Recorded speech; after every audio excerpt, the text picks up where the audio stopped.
Lux Télévision brille et scintille à la fois depuis ce matin avec un nouvel habillage. Monsieur Francis Apollinaire Tunonan, président directeur du groupe Lux Média, est l'invité de ce 19h30. Le sang et son sang forment une même galaxie. Depuis son jeune âge, Jessie Lablanche, étudiante en 3e année de comptabilité, sait aussi faire corps avec le métier d'ingénieur du son chez ProMuse, un studio d'enregistrement sur la place de Brazzaville où elle donne vie à sa passion. Âgée de 14 ans et en classe de 4e, Grace Magiala est couturière avec 4 ans d'expérience. Comment concilie-t-elle les études avec ce métier et qu'en pensent les parents? Yves Makaya Monton le dira. Il alimente l'économie nationale et devient également le cœur palpitant d'une communauté en plein essor.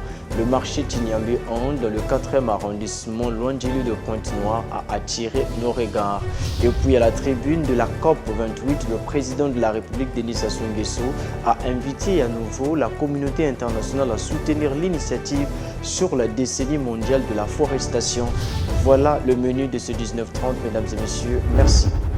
Une fois de plus, bonsoir à toutes et à tous. Au sommet climatique COP28 à Dubaï, le président congolais Denis Sassou Nguesso a souligné l'urgence d'actions concrètes. Le Congo, fer de lance de l'initiative de la décennie mondiale de la forestation, intensifie ses efforts pour contrer les changements climatiques. Les défis paraissent malgré les appels à la sortie progressive des hydrocarbures. Images et commentaires. Portant haut l'étendard de la forestation pour un monde plus vert et résilient, à la tribune de la COP28 à Dubaï, le président congolais Denis Sassou Nguesso a fait un plaidoyer vibrant pour une action climatique décisive. Les défis qui nous attendent sont considérables et ne cessent de croître d'année en année. Certains relèvent de notre propre responsabilité. Il nous revient de redoubler d'ardeur pour préserver ces derniers poumons de la planète et ces trésors de biodiversité que sont nos forêts tropicales. Ainsi, le devoir de solidarité à travers les demandes de compensation financière suite au renoncement volontaire de certains pays à des projets de développement non durable, appelle et mérite toute l'attention de la communauté internationale.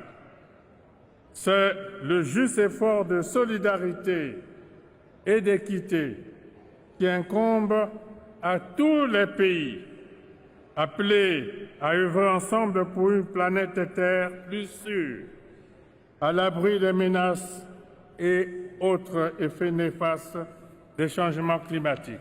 Denis Sassou Nguesso n'a pas aussi manqué d'évoquer les efforts consentis par le Congo sur les solutions climatiques. Et en tant que président de la commission climat du bassin du Congo, nous avons parcouru comme chemin depuis plus d'une décennie.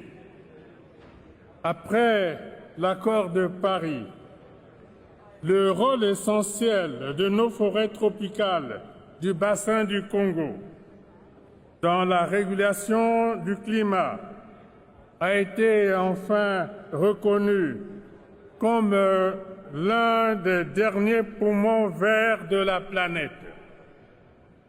Et les enjeux sont connus et les solutions ont été identifiées.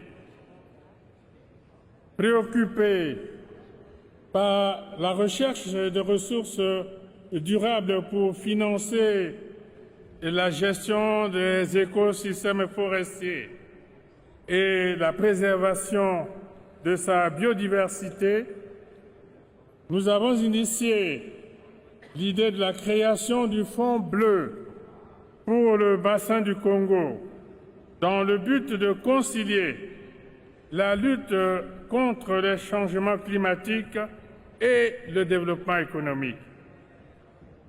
Persuadés de l'importance des solutions basées sur la nature pour atteindre les objectifs de développement durable, ainsi que ceux de la décennie des Nations Unies pour la restauration des écosystèmes, j'ai lancé, lors de la COP 27 à Sharm el-Sheikh, L'appel solennel à l'instauration d'une décennie mondiale de l'afforestation afin d'inverser le cours actuel de la destruction de nos forêts. Dans le même registre, le Congo a abrité en octobre dernier le deuxième sommet sur les 3 bassins forestiers tropicaux, Amazonie, Bornéo-Mékong, Congo, bassins qui apportent d'une même voix à la COP28 leur réponse concertée à l'insécurité climatique.